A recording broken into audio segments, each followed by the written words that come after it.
What's good, people? Welcome back to the channel. Welcome back to this show, the Arsenal Roundabout. We're going to talk all things Arsenal Football Club. This weekend has been a bit of a madness in terms of some of the fixtures, and today was a madness as well, man. This Premier League season is going to be mad. I can tell already. With the transfer window still open, we're going to touch on a little bit of that, but mainly we're going to focus on yesterday because there's a lot of gooners that are very much up in the air about yesterday's result and the system that we're playing at the moment. So we're going to dive into it. To do that, as ever, I'm your host, Dan Potts, and I'm with Northside. How are you, bruv? Que pasó, familia? I'm good, man. I'm here. I'm good.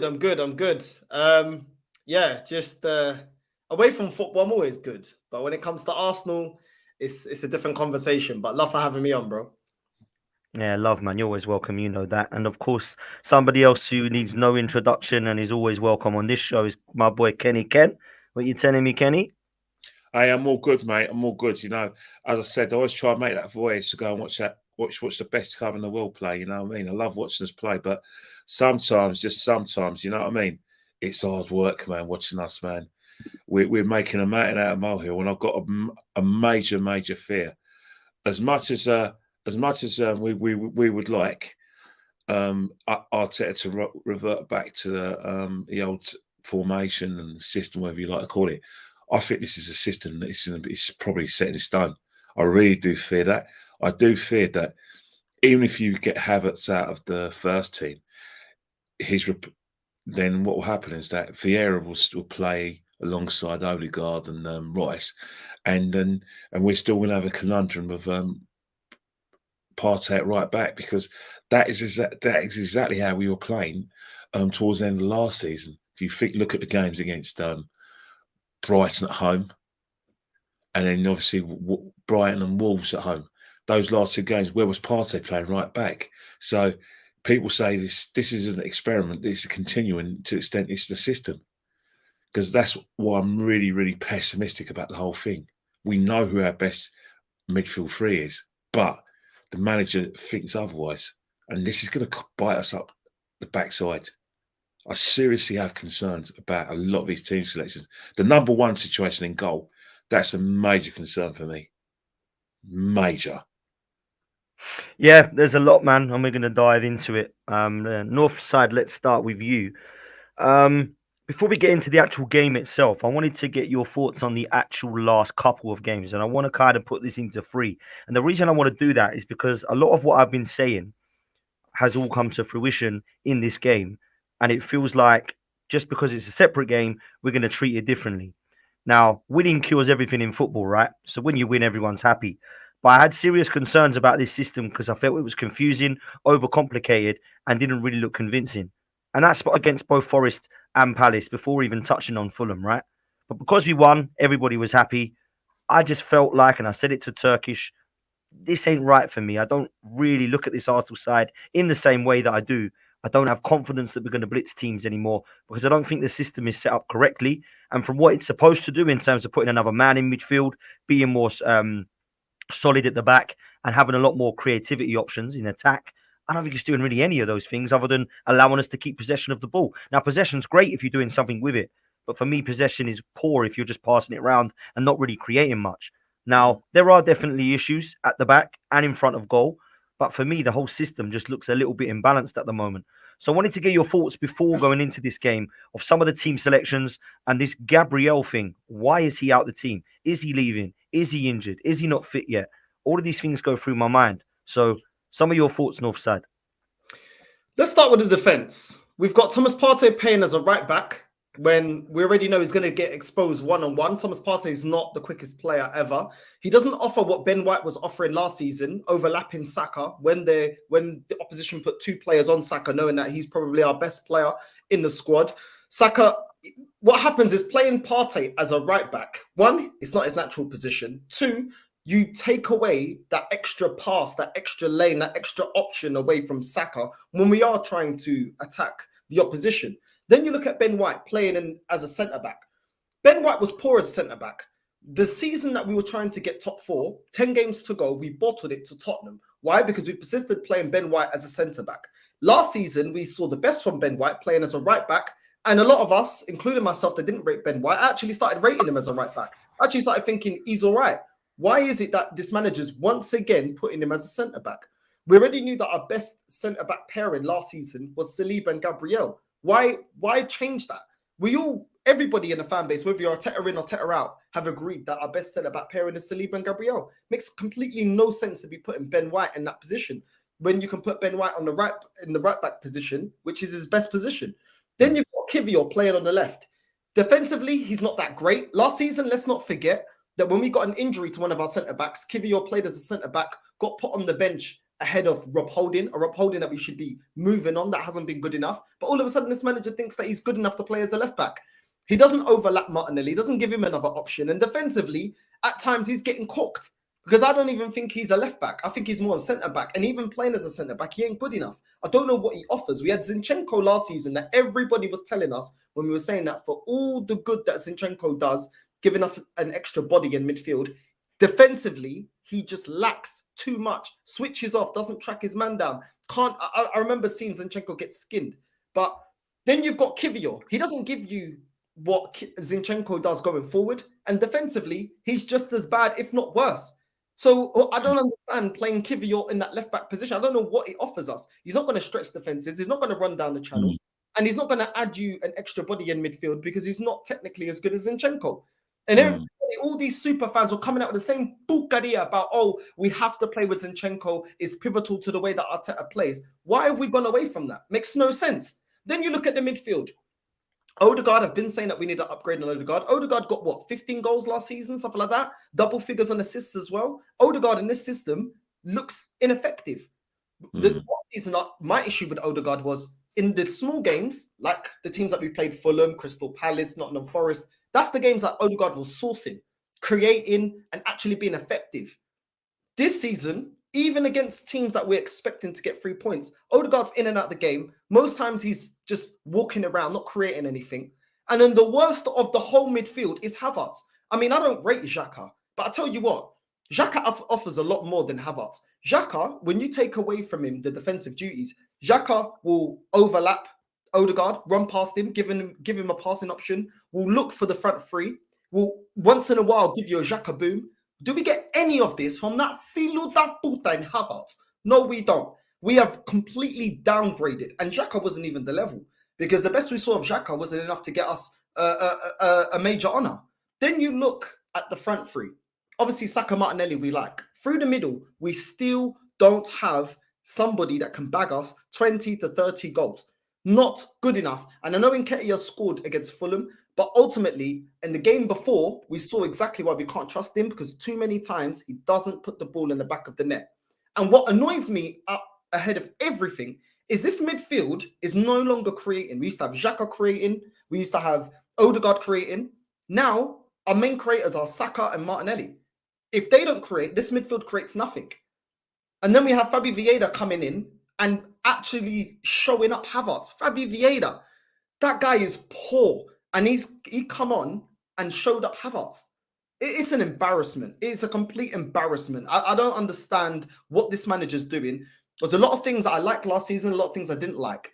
But I wanted a left back defender that could, okay, he could invert, but also knows how to defend. I don't mind if you got Jesus in the team, but get me a 20-goal a season striker. I don't mind if you got that midfield, but get me somebody that can rotate or can be on the bench that's better than Odegaard, better than Xhaka. You know, where is the rotation for Saka? These are the things I wanted this manager to implement, and I'm yet still to see that on top of poor man management. So for me, I'm not convinced, bro. I'm not convinced at all. Yeah, I think you've summed up how a lot of Gooners are feeling, man. And Kenny, I wanted to get your thoughts on this new system. We saw it on the back end of last season, a bit Partey at right back, Kiwior left back. And we saw in pre-season a little bit of everything. There was nothing in pre-season that I saw that was the same. There wasn't anything really like this other than the Man United game in pre-season, which we lost, by the way. But these first 3 games, for me, it looks complicated all over the place. And I don't think it's working, bro. What do you make of it? Well, we spoke about it 2 weeks ago after doing our review of the Nottingham Forest game, and nothing's changed in my opinion. The fact is that he is trying to he's going back to a system that he created last season after we fluffed their lines with the Premier League, trying to create a new season for next season. And basically, what's happening? We are carrying our new players. the thing is that everyone talks about Havertz because he's an easy target, because Havertz is struggling, really. He's struggling with the pace of our game, the pace of our passing, and he's trying to link up his teammates. But let's not forget, we're accommodating Declan Rice as well, because the assumption when we paid £105 million for Declan was that he was going to play in that number 8 role, because obviously we need to see him play that way. We knew that he played the number 6 well, very, very well for West Ham. He does that quite well for England, but we wanted someone who could evolve into that position because we already had Thomas Partey. What we've done is that we've basically eased Rice into the team by playing him in his preferred position, well, the position that he made his own at West Ham, and then we played Havertz, I don't know what, in the midfield. So we're trying to accommodate 2 players. What people don't realise is that Declan Rice is an issue as well, because for Declan Rice to play in his preferred position, Thomas Partey either plays on the bench or plays at right back. And let's look at another conundrum. Gabriel, another one he can't get a game. If you said 5 months ago that Gabriel would be sitting on the bench, we all laughed at you, because the preferred centre-half pairing was Gabriel and Saliba. It was set in stone. We couldn't wait for them to get together. So, again, what's going on there? If you want me to be perverse, everyone seems to be affected by a rotation or non-selection except for Benjamin White. You know, Northside talks about Benjamin White and how he was average at at a centre-half, average in a back three, as one of the back three, yet he excelled at right back. Yet it seems like in order to make changes at right back, everyone gets rotated except for Benjamin White. So he's another one, in my opinion, that we're trying to accommodate into this football team at all costs as well. So what's happening when you're accommodating Declan Rice? Sorry, Declan Rice is number 6, although he's played fantastically well, exceptionally yesterday. We'll get to yesterday where I think Paulinho had his number, and then you've got Havertz, self-explanatory. It hasn't worked. You know, there were instances where he basically just couldn't get up to the pace of our passing. He was out of position. You know, Fulham were exploiting the spaces that he left again, and then you've got Benjamin White, who has to play no matter what. And don't get me started on the goalkeeping situation. Don't get me started. I mean, I don't want to sound churlish, and I don't want to upset anyone, or even upset some of your colleagues who you've done podcasts with before. But I just think it's quite perverse to sign a goalkeeper that you've been tracking for 3 years on the basis that that player has the attributes that you require for a goalkeeper. He's also an international, albeit third choice for his national side. And he has the best distribution, third best distribution after Alisson and Ederson, and something that you require. Yet he's number 2, and he's basically pushing the number 1, who there is no evidence that he's the adequate number 1 for what Mikel wants. If someone could show me a reel of Ramsdale playing out from the back in a way that Alisson and Ederson do it with ease, please show me that reel, because I go to every home game and I go to most aways, and I haven't seen it. So once again, the manager, in my opinion, is fluffed his lines when it comes to making decisions. Let's not forget, the number 1 position is very important. Mourinho didn't bottle it in 2004, 5 season when he played Cech ahead of Cudicini. Then 10 years later, he didn't bottle it when he played Courtois over Cech. What happened? Both won a title that season. You have to make big decisions when it comes to number 1. But also, you can't keep on trying to accommodate 3 players at the expense of your team, because what's happened is that Fulham, who got smashed last week by Brentford, had the freedom of the Emirates in the first half. And it took for us to go back to what we do best to get it again. Let's not kid ourselves. If anyone was unlucky yesterday, it's Fulham. Had it not been for that penalty and that the Willie Young moment when that Pratt Bassi decided to feign injury, They could have gone with the spoils, even with 10 men. Let's do the eye test. We weren't great. We didn't deserve to win that game. But, you know, the spin merchants would say, oh, we had 6 or 7 chances. Oh, we watch the game again, man. Or take your rose-tinted glasses off. That formation could have cost us the points. Interesting, man. Listen, Northside, I've got to come to you on those points because for me, what was more worrying than anything wasn't what we saw in the system. Arteta's press conference comments were odd, man. He was basically defending everything that he'd done in terms of his system, but he was saying that the last time he played Fulham, we were worse, but we won the game. We were much better this time. We had 5, 6, 7 chances to score. I didn't get any of it. So I wanted to ask you why you lay the blame for yesterday's draw and why we dropped points. Is it the players missing chances? Is it the players' individual errors that we're still seeing? Or was it just the fact that our system was so overcomplicated and that's what you put that down to in terms of the players making mistakes? Where's your head at, bro? For me, bro, I put it on the manager. I'll tell you why. In pre-season, everybody can allow the manager to change up a system, to try things that we don't normally do, to try and see if certain players or certain ideas that he may have and experiment in pre-season. We don't care about winning the Emirates Cup. We don't care about Community Shield. All of those are friendlies, yeah? Real fans know that those are friendlies. I did not see this manager playing Partey at right back in pre-season. I did not see him play Kivior at left back in pre-season. But I did see him play Havertz, and Havertz was atrocious in the Community Shield, and it was atrocious in every other game that he played in. Now, people were trying to shoehorn him because of XG and the work rate that guy does off the ball. Look at Sabeda Sapucaria. I could not care less about what Havertz is doing defensively because your main job is making us more deadly in the attack. And for me, this manager, 3 games in, and we have regressed, and that is on the manager. How have we regressed? £100 million Rice, £65 million for Havertz. Okay, Timber is injured, fair enough. How could you spend over hitting 200 mil in the midfield and we're looking worse? That's on the manager. And a lot of the mistakes that he's making are with players that he should know what their best positions are. The same thing that I lay on Ten Hag when he's playing Rashford through the middle. I'm sorry, you've been there long enough. You should know that Rashford's more effective on the left. And when he played Rashford on the left, they were more effective. This manager should know that Thomas Partey ain't going to work as a right back. He should know that Kivior can't do it as a centre back, playing left-sided of the defence. You know, and he's seen in pre-season when he has played Havertz that he doesn't offer us enough. It makes no sense. And when you have players that have not, you know, hit the ground running and Fabi Vieira coming on and making more of an impact, someone like Fabi Vieira, I've been onto that guy, and when he's making more of an impact, that's on the manager. It's on the manager. And a lot of people are getting too giddy that, oh, Nketiah came on and he scored a goal.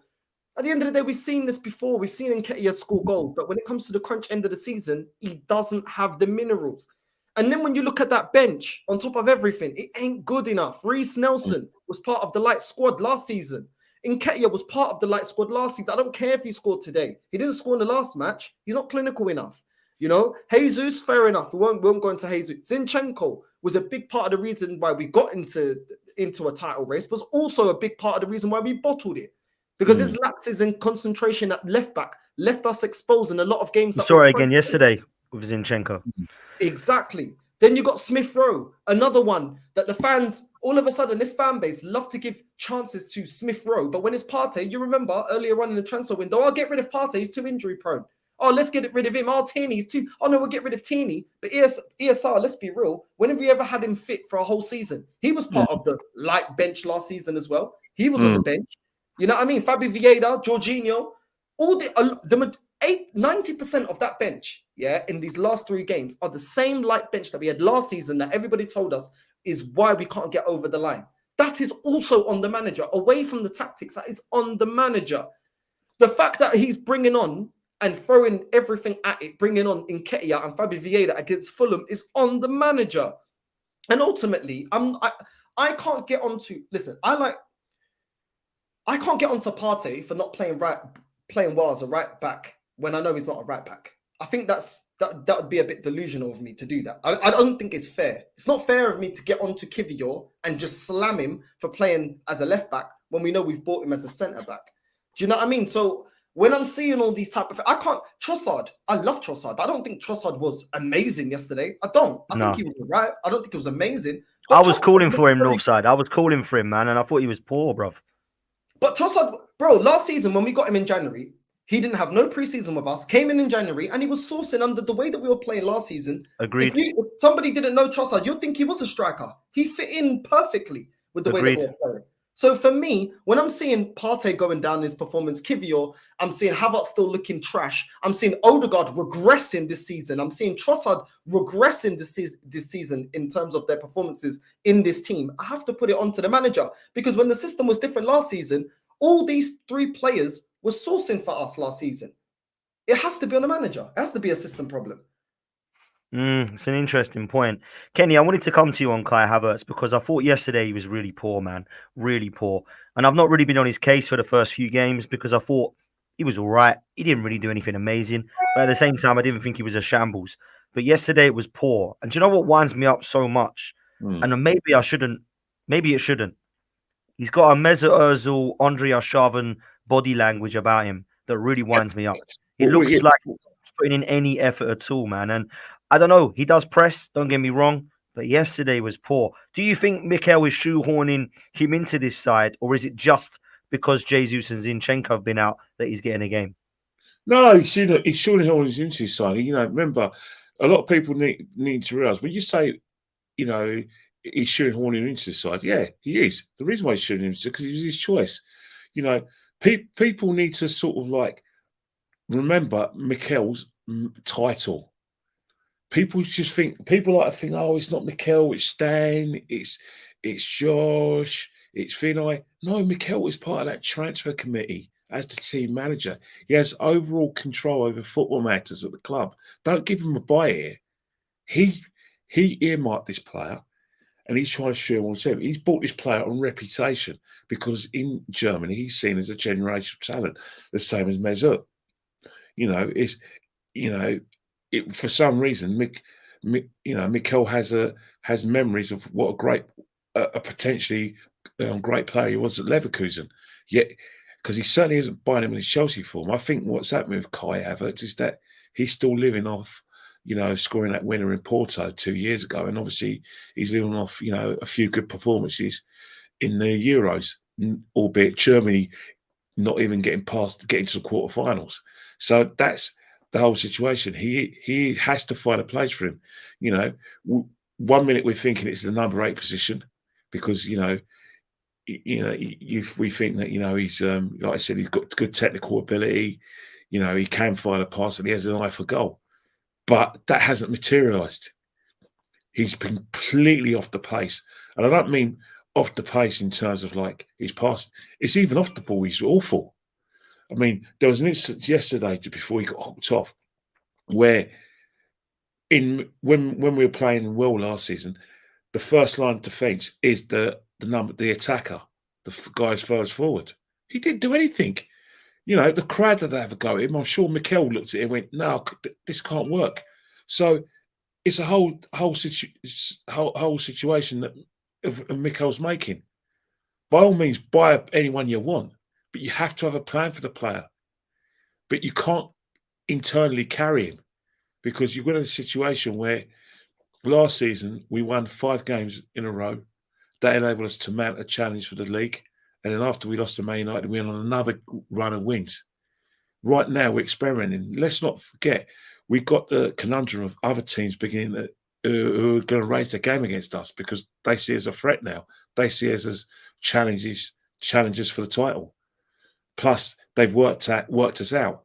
I mean, that first half was Fulham doing their homework on how we defend from kickoff. They did the homework there. They also did their homework and how our passing has no cohesion. So they were in at us and enabled us to dominate the midfield.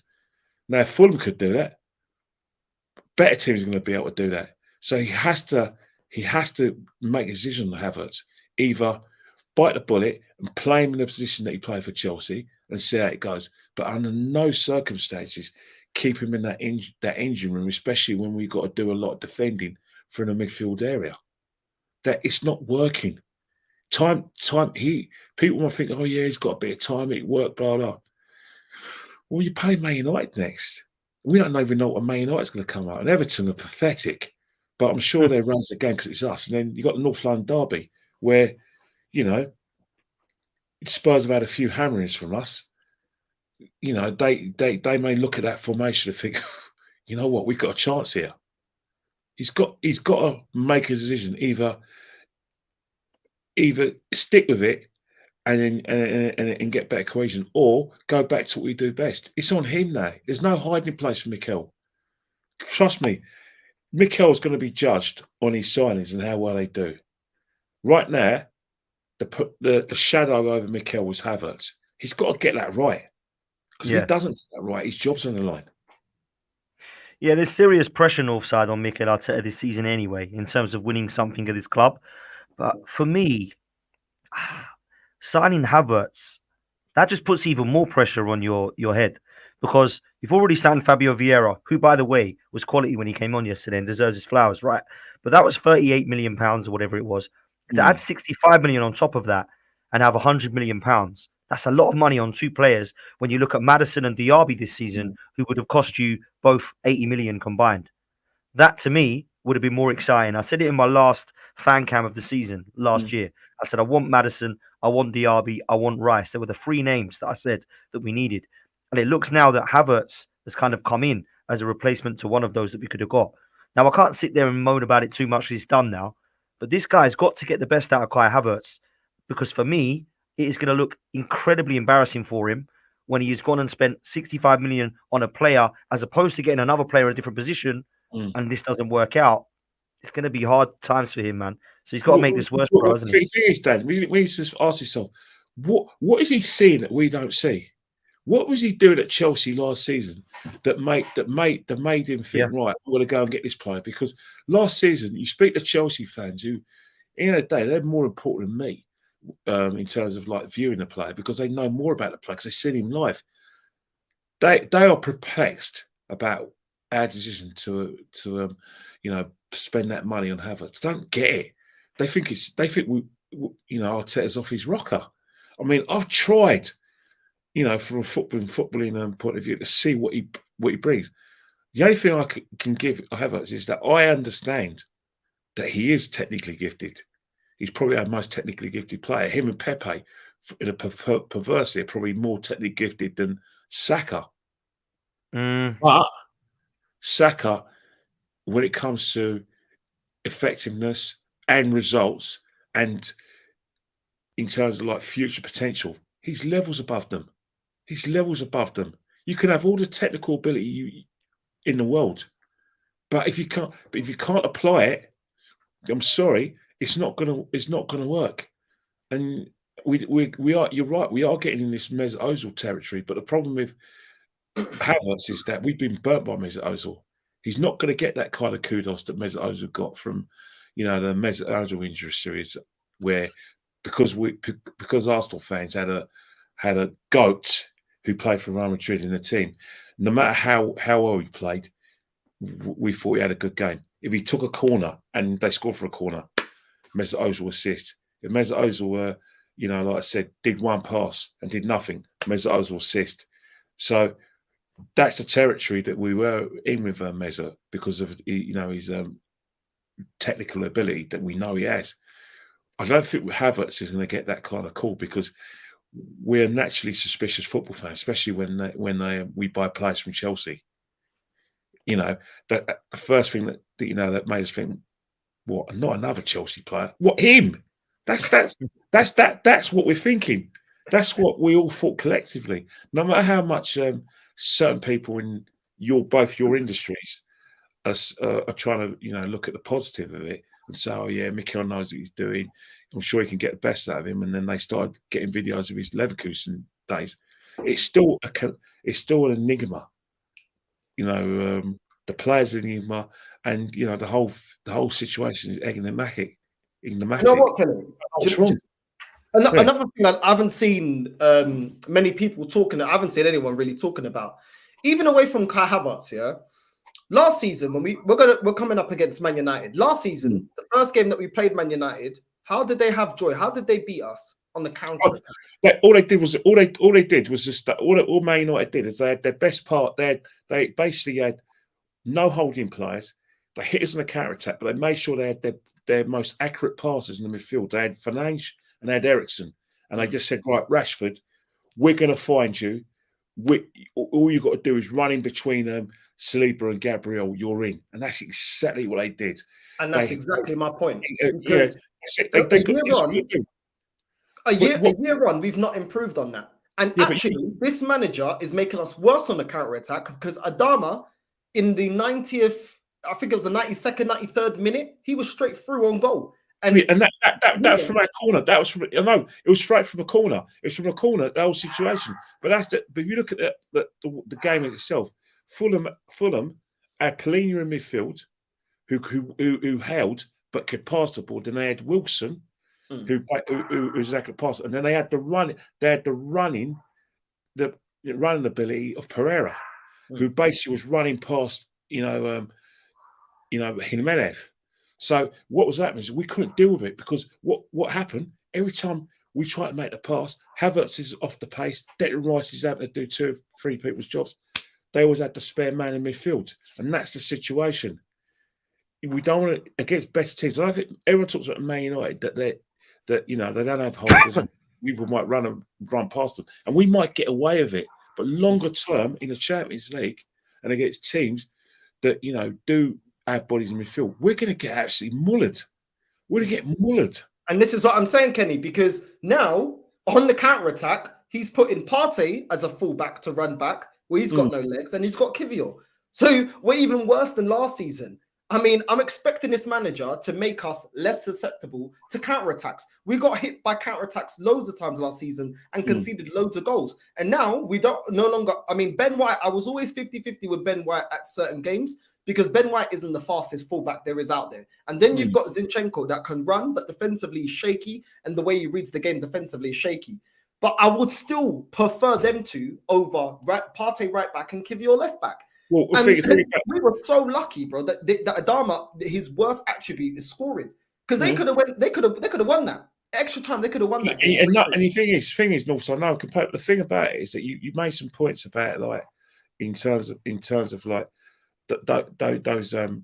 those positions, and you're 100% right about the right back and the left back, left back situation. It seems like Plan A has gone out the window because when he buys Timber, we all know Timber could play centre half, he could play right back, but he's managed to fit him into like the left back situation because of an injury to Zinchenko. And if you notice, it's very hard for him to get overlapped either side of the pitch. So he's injured now.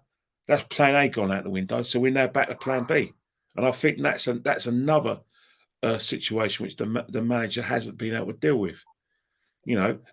From a defensive point of view, he's playing. What's barking there, Kenny?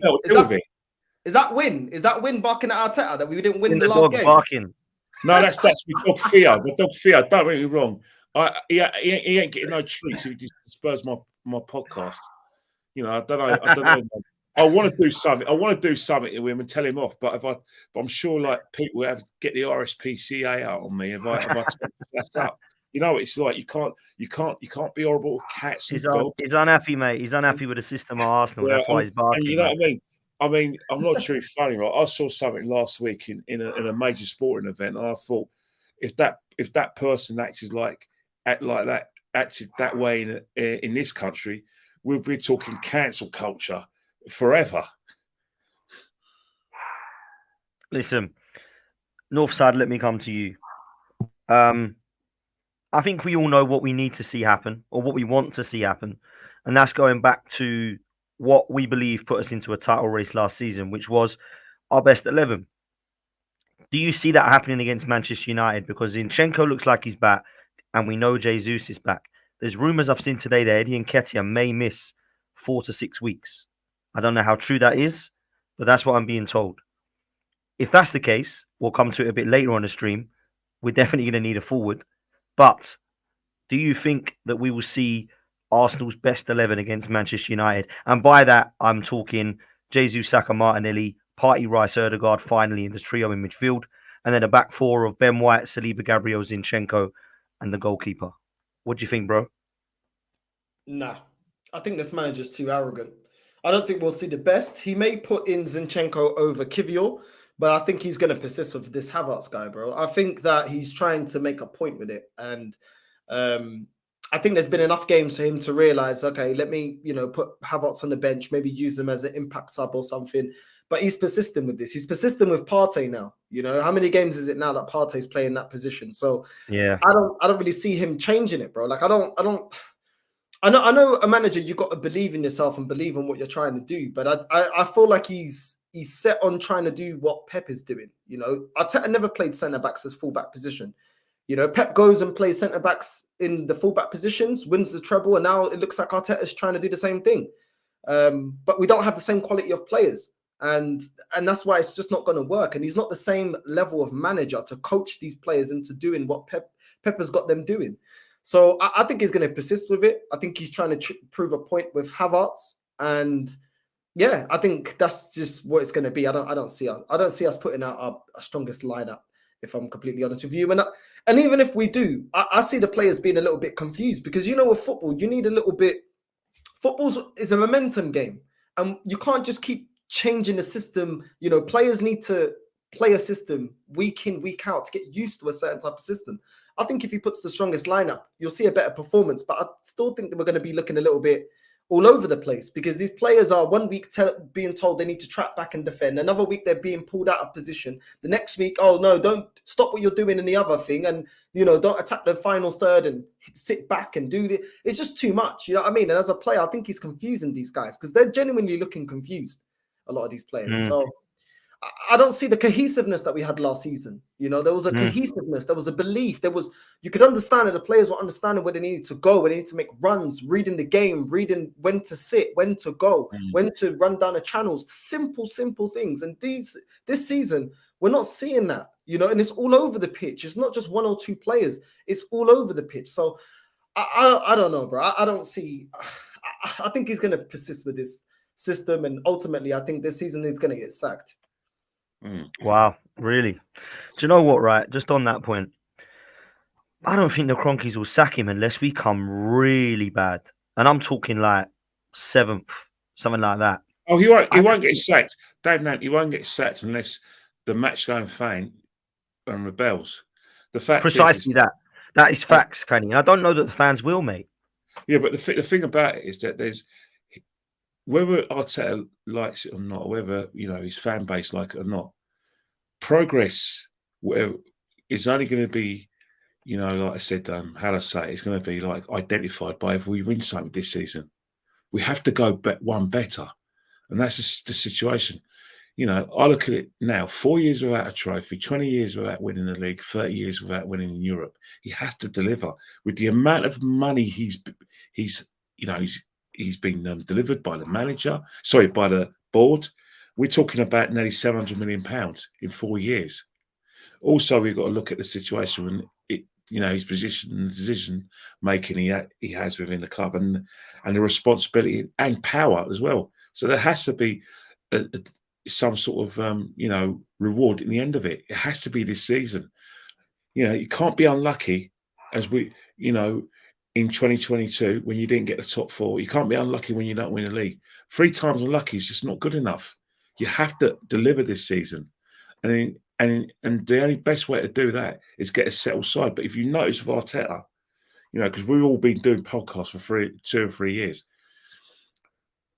the way we play changes within every season. We weren't playing. If you look at how we were playing in the 21-22 season, there's no way we were playing like that last season, and we certainly were. And it seems like the same sort of situation this season. Everything's kind of changed.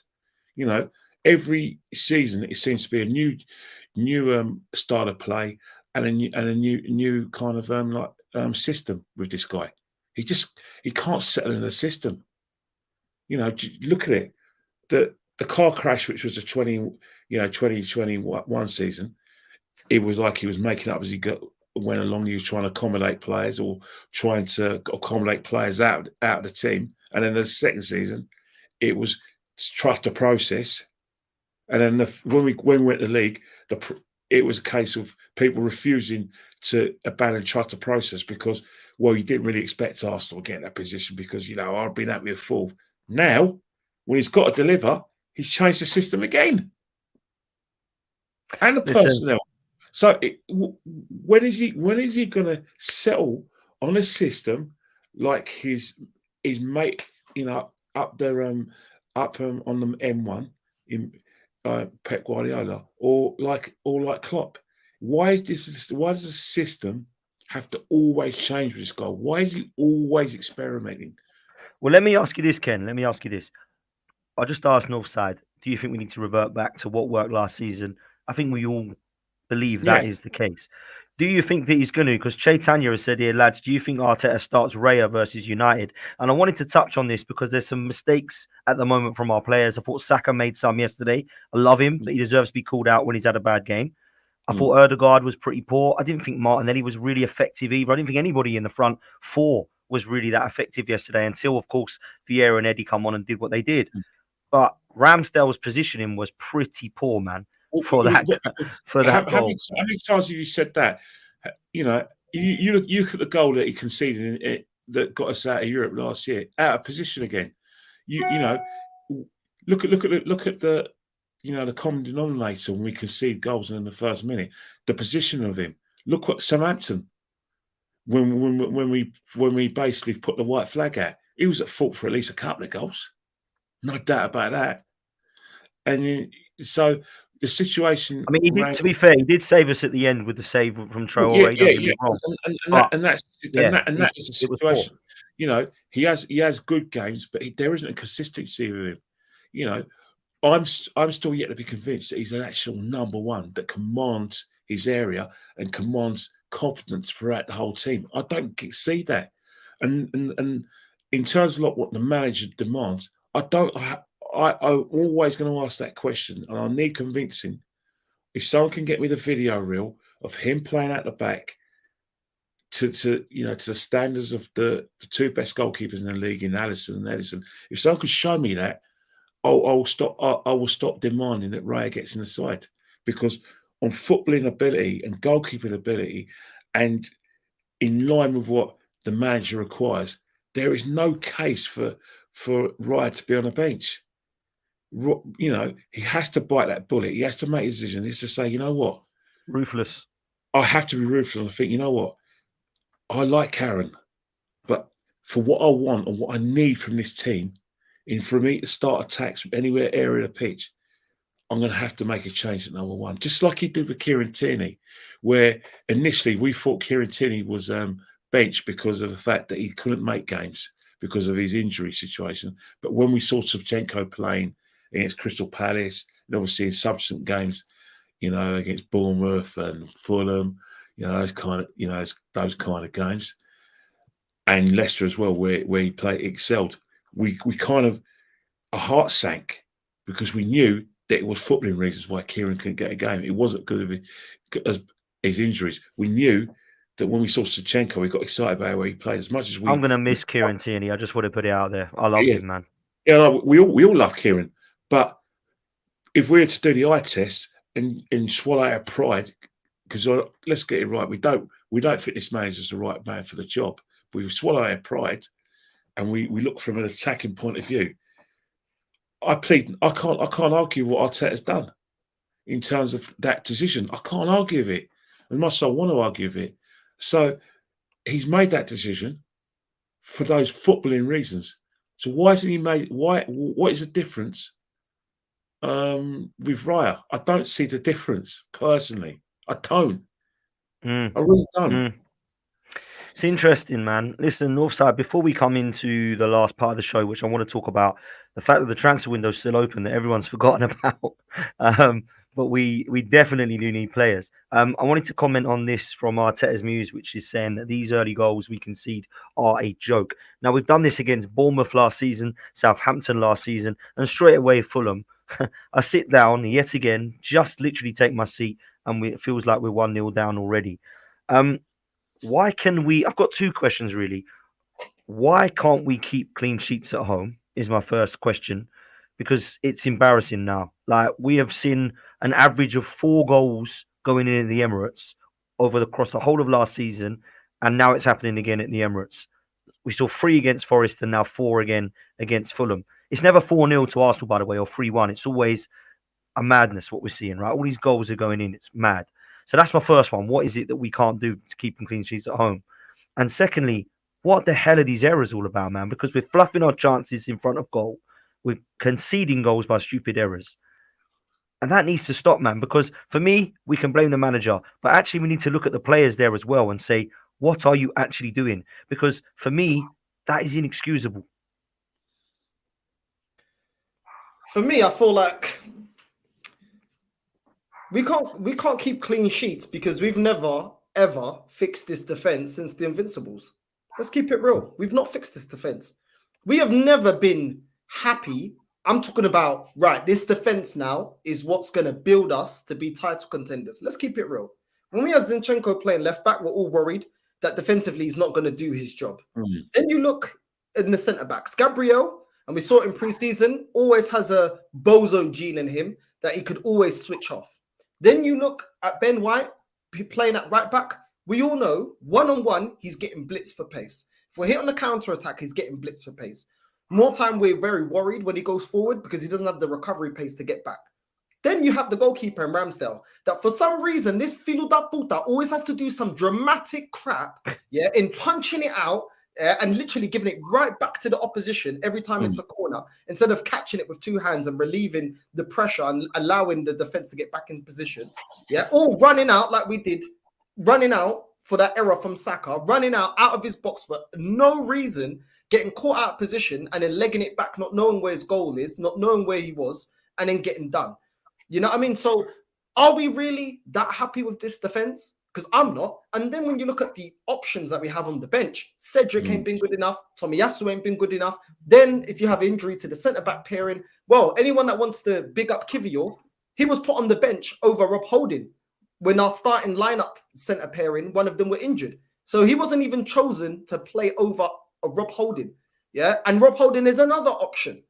So when you look at the options, when you even look at our strongest defensive lineup, there's holes there. It ain't that great. It isn't.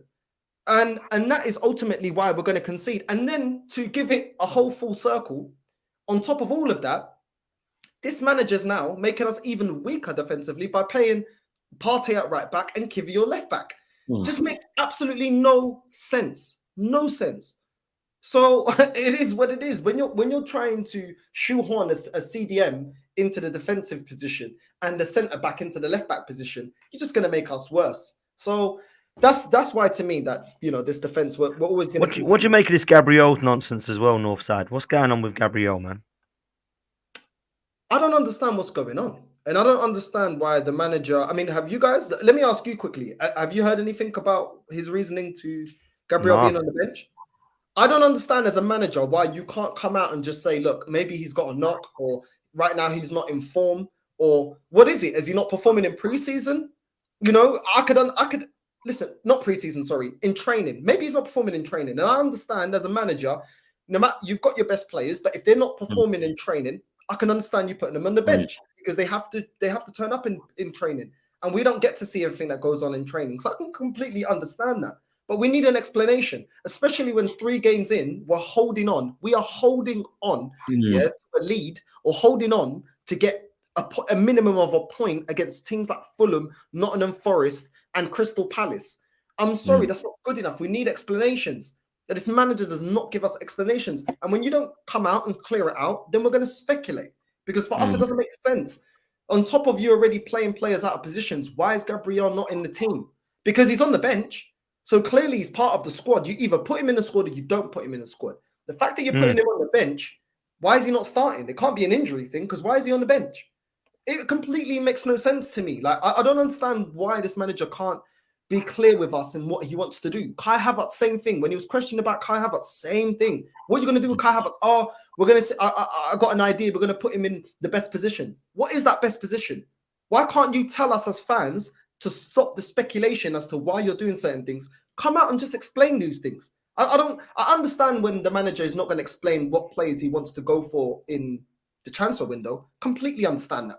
But when it's players that we already have, players on the bench, why not just be open about it? Or just say, look, dude, I don't know, just be vague or just say something. Is it personal reasons? Is it because he's not performing in training? Is it because, there was maybe a problem? There's been a fallout? I know managers can't say everything because they can't lose the dressing room. I understand that as well. But at the same time, it just doesn't make sense when we're putting in bad performance after bad performance and Gabriel's on the bench and we don't understand why he's not starting. It just to me, it doesn't make sense, bro. It's a strange one, man. Noonan has come in with a super chat, Kenny, saying, do we not keep clean sheets away from home? And it is mad because away from home, we do look more controlled and better, and it seems that we just look more comfortable. And I don't know why we can't keep a clean sheet at home anymore. You look at the Crystal Palace game. The reason it was, I think, if you look at it's similar to what happened with Liverpool today. When you're down to 10 men, you can't switch off. You know that you can't allow clear-cut chances into the penalty area. You can't allow players to get in the penalty area, and you've got to ride your luck. So when we went down to 10, when we played Crystal Palace, one of the things we do quite well with under Mikel, especially away from home, is that we tend to keep clean sheet because we know what's going to happen. We knew that after Tommy Asu got sent off, we knew Crystal Palace were going to bomb down the flags or put in crosses. So what you do, you bring on Gabriel, who's a stopper, as well as being he's a stopper. He's a tight marker. He wins every header. Bring him in, and then you bring on like Jorginho, who from his Chelsea and Italy and his performance with the Italian national side, keeps possession, and then gives it to someone else. Asks for the ball back, kicks possession, and then what happens is teams have to try and win the ball back, but he's one step ahead of the opposition because he keeps possession moving. That's how we kept a clean sheet on Monday. We just knew. I was confident that Crystal Palace wouldn't breach us because I knew what Gabriel could do for us. I knew what Jorginho would do for us. But at home, where we have to be more open, I can't remember the last time we kept a clean sheet at home. I really can't. Oh yeah, Wolves, because they're pathetic. The pathetic Wolves in the last game of the season. Apart from that, teams have been breaching us. And the reason why teams are breaching us is because our passing isn't the greatest especially when we're trying to play around the back. Two, what's happening is that the front line players from the opposition know that because we take time on the ball, our passing is a bit scratchy from the back. They just go tight on them. On the holding midfielder. There's no different. That's exactly what they did yesterday. Went tight on Rice, knew there was gaps between Partey and Saka in terms of that position down the right. It was easy to read. We're very easy to read, especially at home. We make so many individual errors off the ball and defensively that we just haven't learned. I would have thought that our wake-up call was last season, but alas, we are still the same situation. Listen, I've got to say, big up Newman as well. That's a funny comment, man. Big up Newman. Listen, Northside, let's come to you first. To wrap up the show, the transfer window is still open. There's still time for us to do something. 2 questions. Are we going to? And if we're going to, what positions? I don't see us. I don't think we're going to sign anyone. And even if we do, I only see one signing coming in, and I don't think that's enough. I mean, like you said with Eddie, if Eddie is out, then he's forced to go out there and find another striker. I don't understand why we have not gone and got Ivan Toney. We've seen how well, to an extent, Zinchenko has been to the team when he's brought in, how good Jesus has been when he's brought into the team. Trossard has been since he's been brought into the team. These are all players that were doing it in the Premier League. You don't have to have that whole adaptation period. And there were players that were performing for rival teams. So I don't understand why we're not going to go for somebody like an Ivan Toney. I don't care if we have to wait till we have to wait to to the point where he can play for us, I couldn't care less. Because even if Ivan Toney can only play, 30-40% of the games, he's still going to score us more goals than Nketiah, more goals than what Balogun would have given us. And he's going to score more goals than Trossard playing as a 9. Let's be real. He's a better finisher. He's a better finisher than Jesus. That's one of Jesus's biggest weaknesses. So I don't understand why we haven't gone and done that. And ultimately, we need another striker, another winger. We need 2 midfielders to come in. And we need another right back. That's how I look at it. If we're going to be serious about going for the title, then that's what we need. I don't see it happening, bro. If I'll be completely honest with you, I don't see it. Yeah, man, it's gonna be tough. Like, Kenny, let me come to you lastly, right? I'm worried if 4 players get injured right now because I don't see the players coming in anything but a huge drop off. Saliba is one of them because Timber's now injured. So if Rob Holding's going as well, if Tomiyasu, who we know is not reliable enough, gets injured, we're going to have to switch Kivior there because we haven't got anybody else, right? So in midfield, Declan Rice. There's no other box-to-box midfielder at the club. Thomas Partey might have to play there and Jorginho might have to come in because we can't play Smith Rowe, Vieira or Havertz there because they're all way too attacking for me, for my liking. And then, of course, you've got 2 positions up top, Saka and Jesus. There's no cover for Jesus that I can rely upon. And Saka, if he gets a knock, is Nelson that guy? Can Trossard play out there? They're all options, right? But all of them are a drop-off. So our transfer window, what do you expect and what do we need? I'm afraid all you're going to see is outgoings. You're going to see, you've seen Declan, you've seen Kieran Tierney go to San Sebastian in Sociedad.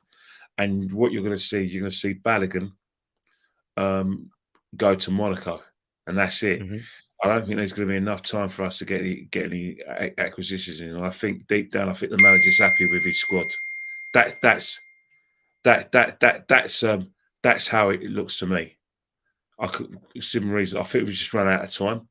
I think he's probably going to look at the Timber situation. Said, is that a long-term injury? If he feels it's not a long-term injury, he's not going to get any players in.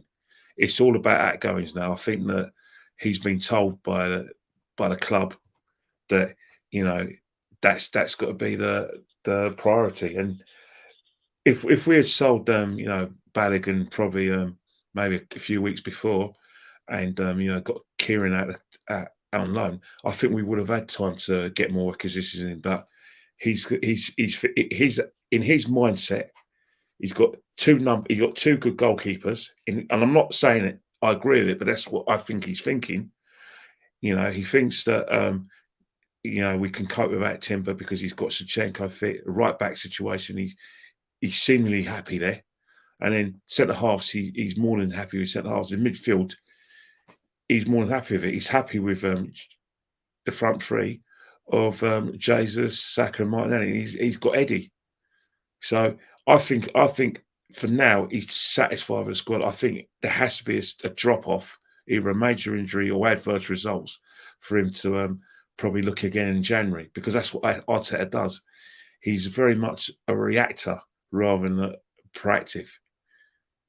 And that I can't see anyone coming in. I just see outgoings. And that goes for this comment, Kenny. Somebody said, Jaden, he said, why can't he can't play for 6 months? Why buy him now? I'll tell you why buy Ivan Toney now. This football club is atrocious when it comes to bidding wars. We missed out on the bidding war for Rafinha. We missed out on the bidding war for Mudryk. We missed out on the bidding war where we wanted Buendia. Yeah, the list goes on. We missed out on bidding war for Vlahovic. We don't do well in bidding wars. And before anyone starts throwing out Declan Rice, Man City chose to walk away from the deal. There's a very big difference in a team saying, you know what, we can't be bothered. We're not going to overpay. We got a valuation. You guys can pay over the odds for him. We don't want him. Because let's be real, Man City won the treble. They've got the money, and Arsenal fans are always crying that we can't financially compete with Man City. So let's be real.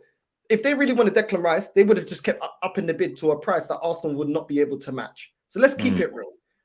At the end of the day, we go and get Ivan Toney now, because if our rivals, Ivan Toney, of course, when he can play football, everybody's going to be looking at Ivan Toney.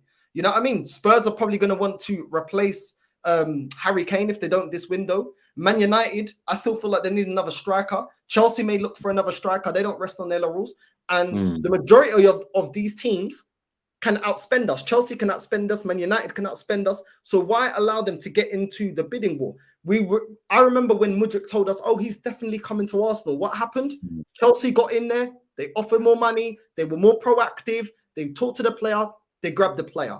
Rafinha, the same thing. So at the end of the day, don't allow our rivals to come in for our main targets. Let's go out there and get the deal done now. Yes, he may not be able to play now. Yeah. At the end of the day, the player is over the line. You don't then have to go into another transfer window where your rivals are now going for him and he's now got options.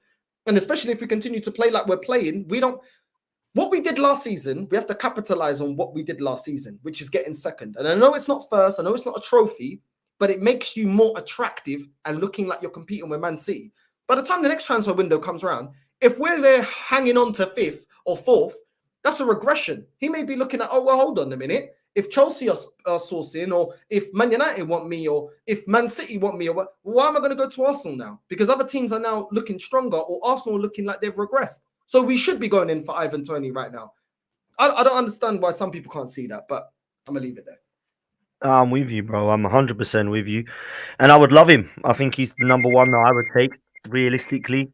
I still feel that we will get one player in. I'm not so sure who it's going to be or what position, but I do think we'll get one in. The problem I've got is I don't think it'll be a big name, Dan.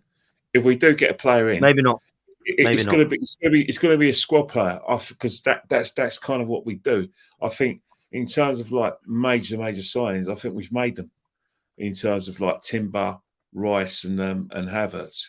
So maybe it's another one in, and maybe could be a midfielder coming in. That's about it. But it won't be someone who's going to push for the first team. But and that's a problem for me, Kenny, because that's a short squad again, and people will start giving this window 9s out of 10s again. I'm not having it. Like, we're short again. The thing about our fans are, everyone's like trying to go for that. It's that competition to be Arsenal's best fan, and the best way to do that is to say everything is going well. Criticise people like ourselves who analyse matches. What you complain about? We didn't lose. I'll take 2 out of 3, even though we played Fulham, Nottingham Forest, and Crystal Palace.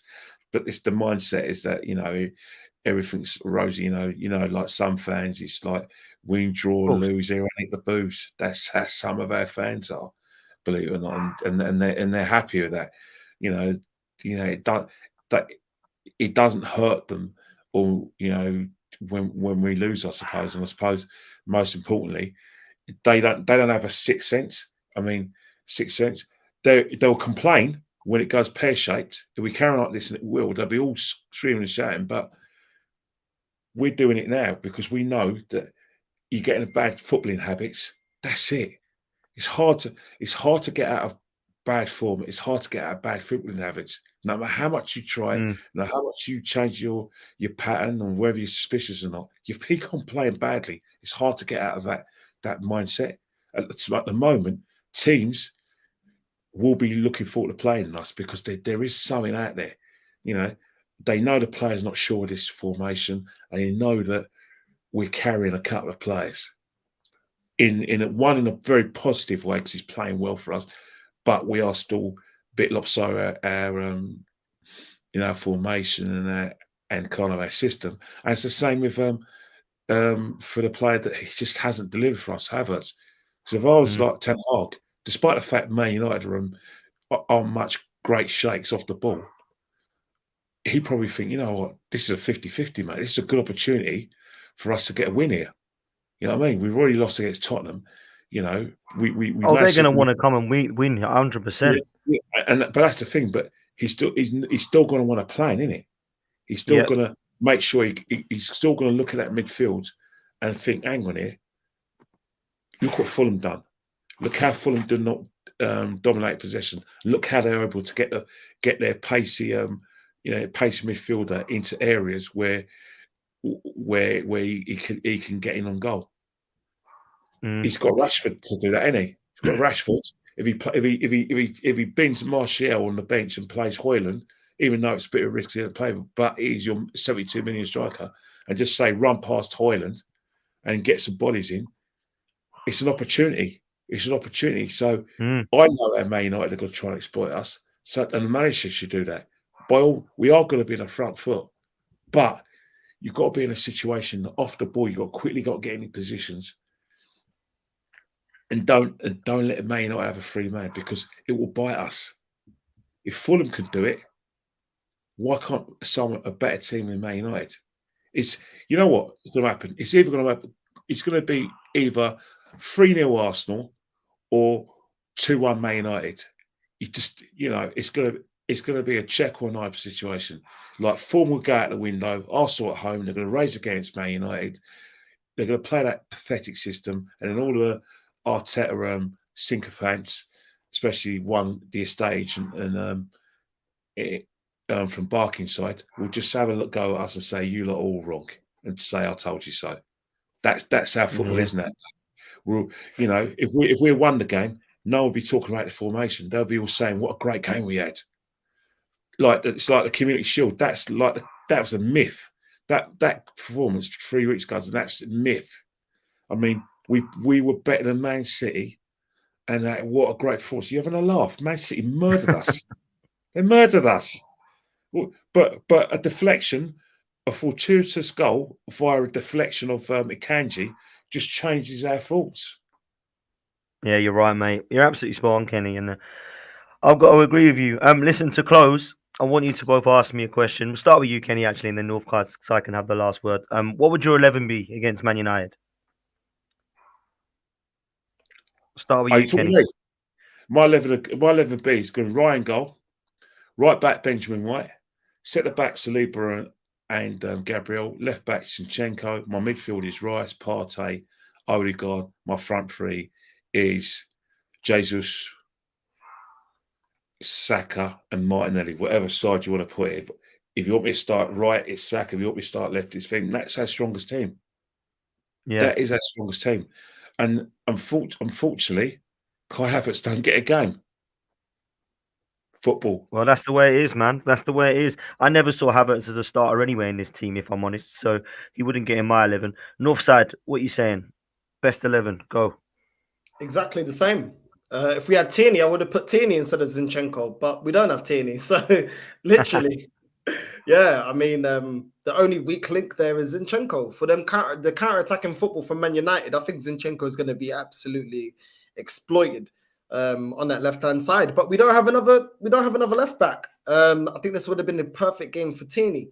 Unfortunately, this manager got rid of him. So cool, you can stick to Zinchenko when it all falls apart. It's on him. But yeah, Kenny basically said, out of what we have available, you're right, Kenny. That is the strongest lineup we can put out. Yeah, man. Big up Saeed. Looking forward to Man United. It's going to be the dog and duck versus the Red Lion at this rate, bruv. I tell you, mate. Do you remember the times when it was just us and you dominating the league, and these small clubs like Chelsea and 20 years now, man. I mean, Man City were celebrating beating Gillingham in a third tier playoff to get into the Championship. And it was us and you guys at Villa Park 1999 semi-final. Bergkamp missed the penalty. Our times have changed, eh? Mate, times have changed so much. Big up everybody for listening. Big up all of you. Make sure you smash a like on this. There's 400 of you still watching live, so make sure we can get those likes well into the 200s before we do this, before we finish. Make sure we get us on the way to 12k. We're only a few hundred away now, so make sure that you do that as well before you leave the stream. Make sure you do me a massive favor. Go and follow these guys, man. Type Kenny Ken into everything socials. You'll see him all over Instagram. He's on this channel quite a bit, and he's also on other platforms as well. You'll definitely be able to find Kenny by the name. And Northside, what are you up to now, man? Road to 4K, yeah? Is that the next one? Road to 4K, man. Road to 4K. Just clipping up all these delusional fans, bro. I'm telling you, clipping them all up, man. Every single one of them. You know what I'm saying? Putting them on the thumbnail. But yeah, man, probably gonna do a live. Well, I'm going Carnival tomorrow, so I was debating it, but I think I'm gonna get too drunk, so I'll probably do it on Tuesday. Hey, you going to have a shanty, or are you going to go to that, like, the driller stuff? Huh? You're going to do Abbey Shanty. You got to do Abbey Shanty if you're going Carnival. You got to do Nah, man. I'm just going there chilled, Kenny, man. Just going there chilled, man. Abashanti's carnival. We don't want to go to that sort of like, I don't know what they call it, grimy, or I'm too young for that. Ask my daughter anyway. She's in I'll go to Greece. the Bashman section, man. Bashman section. You know what I mean? I got to behave. Yeah. I got to behave. Yeah, well, you can go there, but Abashanti's just better. Yeah. I'll meet you there, then, isn't it? I've got Theo to look after, innit? Theo the dog, innit? Can you imagine taking Theo, a Yorkie poo to carnival? That'd be brilliant, mate. Brilliant. Love having me on, man. Nah, listen, love for coming on. Big up Kenny, big up Northside. Make sure you come and follow these guys. Make sure you get Northside up to 5K. Skip the 4K, man. Let's get him up to 5K. ASAP, people. Love all of these guys. Love their content. Big up all of you. Thank you so much for the content. Thank you so much for the interactions. Thank you for the super chats. So big up, man. Make sure you put a like on this video. If you like a bet and have had a bet this weekend, then please make sure you go and follow Bread and Honey Bets. Yet again, an unbelievable win ratio, which has won me a lot of money this weekend. So, guys, I've got to get you guys involved in this, man. Bread and Honey Bets for £10 a month. You get to see all of these professional sports bettors' bets, and it's well worth it because you can treble, double, or even triple or quadruple that money. So make sure you do that. Link in the description, or if not, then just follow this. Take it easy, people. Yes, people, listen up. Do you want an easy way to make money? Check out Bread and Honey Bets now. With an incredible win ratio, do not miss this chance. This is highly recommended by myself after a very successful win ratio. With betting tips from professionals on your favourite sports such as boxing, MMA, Formula One and football. Check it out for yourself for only £10 a month with guaranteed return on investment. Check out Bread and Honey Bets now on the Patreon or follow the link in the description. Check it out, people.